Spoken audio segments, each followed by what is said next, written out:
I'm Billy, and I've played Genshin Impact every single day since downloading it onto my PS4 back in October. 1 year with Genshin Impact. How's the game after a year? Will I keep playing it? Would I recommend the game to someone looking to jump in? I'm confident that I'm qualified to speak to all these questions, so let's get to it. I decided that I want to speak to my experiences of playing the game every day for a year, instead of a review for the mechanics of the game. So I'm going to skip the basics of what the game is and how it works. 1 year. Genshin Impact is a job. A first job for some, a second for others. It demands your time and rewards you with new characters and items and primo gems. I was a bit of a slave to this, but something odd happened last week. This being 2 weeks before 9/28, the 1 year anniversary for Genshin Impact. For the first time in a year, I no longer felt inclined to play the game. Not to say I don't want to play it at all. Let me explain. Since the first time I loaded up Genshin Impact, I was addicted. Some may say this phrase is in bad taste due to the gacha nature of the game, but we'll cover gacha a bit later. The truth is, I couldn't put this game down. It was not solely because of the shiny new characters and weapons I had the potential of unlocking, but because being in the world of Teyvat is special. The promise of being able to pick a mountaintop or island off in the distance and knowing I could indeed swim, climb, or ice walk my way there was quite simply amazing to say the least. It was, I guess you could say, perfect timing that I was unable at the time and still have not been able to secure a PS5. I have the Xbox Series S for Game Pass, but there are no exclusives and must-play games have been few and far between. Had I a PS5, I may have never dove so deep into Genshin. But I digress. Genshin Impact is the action JRPG I've always wanted to play. Zelda Breath of the Wild, but without that awful weapon durability system. And with a huge cast of party options and somehow being even more anime. There have only been 2 other games in recent memory that hooked me so hard. The original Destiny, and maybe shocking to some, but Crash Team Racing, Nitro Fueled, each having one half of the whole pie that Genshin Impact provides. Destiny with the grind for character improvement half, and CTR because it ran limited seasons with limited edition items as rewards.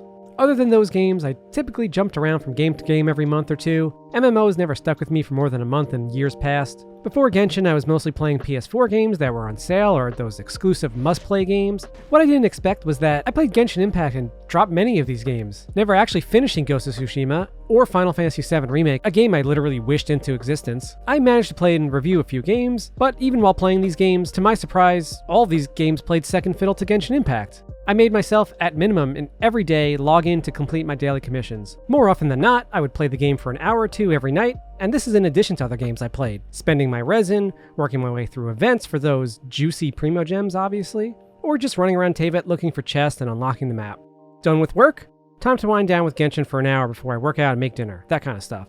I really could not get enough of Genshin. Since I've been working from home, lunch breaks would be me eating real quick and then jumping right onto Genshin to do my dailies. I found myself on weekends waking up around 8 a.m. so I could get an hour or two in before I started my day, only for that to turn into 1 or 2 p.m. from tackling the Spiral Abyss or just grinding for talent materials. I would scoff at the content creators who complained about the lack of content. Listen, buddy, I'm playing 1 to 2 hours on weekdays and 4+ on weekends, and I still have tons of stuff to do. It helped that mihoyo routinely released new characters to wish for, events to grind, and new areas to explore. Simply unlocking a new 4-star character created a week or 2 of grinding at minimum, since it's very easy to run out of Mora, or the fact that talent and weapon upgrade items are only available 3 days a week. You very quickly run out of resin if you don't have original resin stockpiled up. But as I mentioned earlier, I reached some sort of Genshin Impact enlightenment. I realize now the complaint about no content in the game, and it's not exactly what you may think. Content. As someone who has indeed unlocked a majority of the characters in the game, and yes, I did spend some money in the first 6 months of the game, I guess you could call me a dolphin. I topped off a few times and I'd buy the Welkin Moon and Battle Pass every month, my biggest top off being $100 during the Hu Tao banner, unlocking both C0 and Staff of Homa, beating Pity each time, which is pretty amazing. I was fine doing this back then, or so I convinced myself, because I essentially stopped buying video games. I mentioned earlier that I typically buy games on sale on PSN. Every month I would grab some games, play them and move on, and repeat the process every month, because I like playing new games. But since Genshin Impact, I stopped even looking at the PlayStation Store. So I was okay spending here and there. I quickly realized it is not worth it, and I haven't topped off since May with the Eula banner, and I only did that because, well, don't drink in gacha, kids. It's a bad combination. Also, don't drink in Amazon or drink in eBay.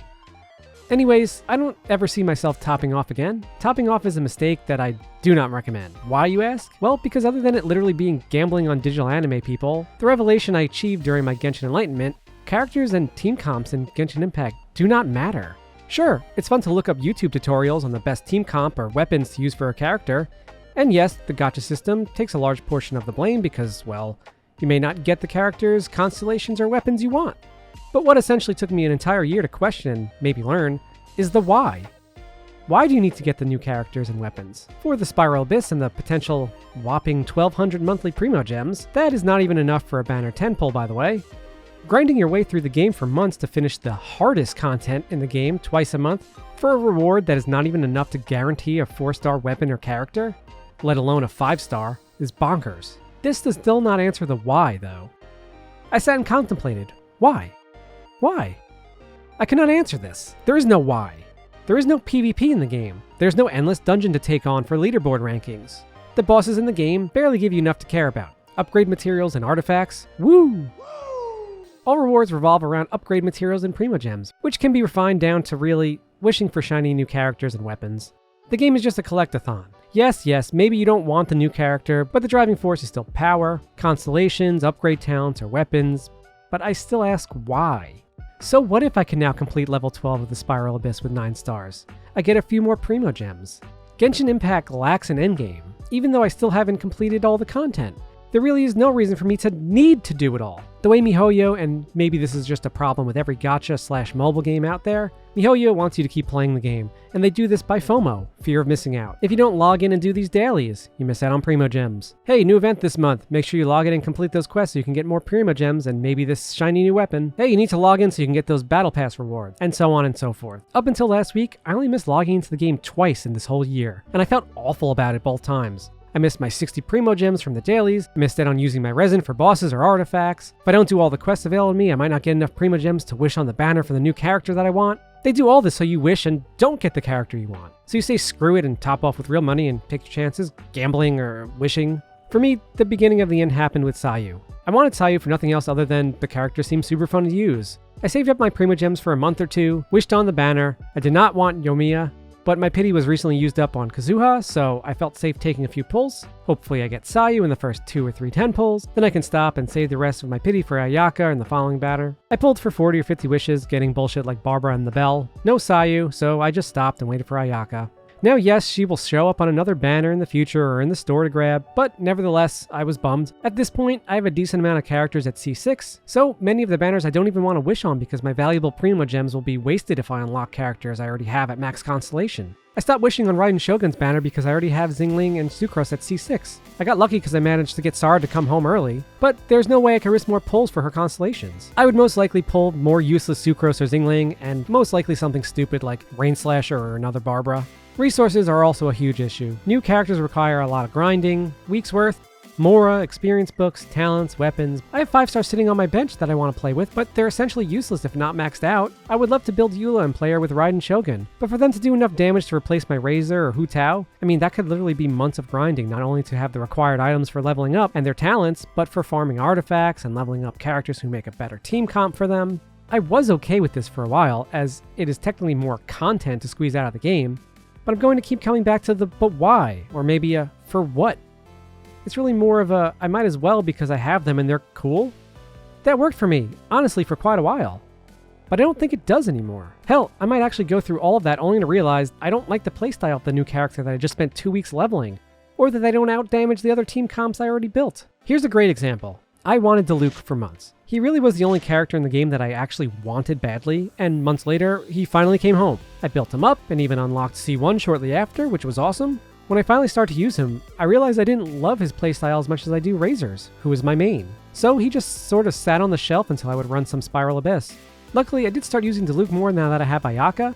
I really just wanted to mix up my main team comp because I've been bored and wanted something different compared to what I've been doing for nearly a year. Realization.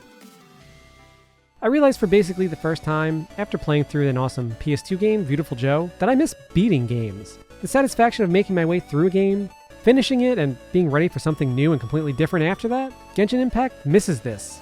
The feeling of new content really boils down to wishing for characters on new banners, and it's not the same, especially after the excitement wore off. It also doesn't help out that the banners of late have been kinda lame. Will I keep playing? I've always felt that Genshin Impact was a great game to just chill with, but it's really nothing more than that. When the excitement of getting new shiny characters wore off, I'm left looking at this beautiful empty shell. I'm not saying that I'm going to completely quit the game, but at least for now, I'm no longer prioritizing playing it every day. There are so many role-playing games I want to dig into without the feeling of needing to first do my dailies in Genshin or stop because I need to grind some artifacts so my resin can recharge overnight. My time is precious, and there are so many more satisfying games or hobbies to do instead of committing these hours every night to Genshin. There are miniatures for me to paint, gunpla to build, board games to tackle, and sure, there'll be times when I just want to sit down with some Critical Role or Pat McAfee and collect Supremo gems, but it's no longer going to feel like a second job. Should you jump in? If you've been on the fence and stumbled upon my year in review of Genshin Impact and have turned to me to see if you should play, let me say this: keep it free to play and try it out. The world has grown so much since I started playing, there is so much to explore.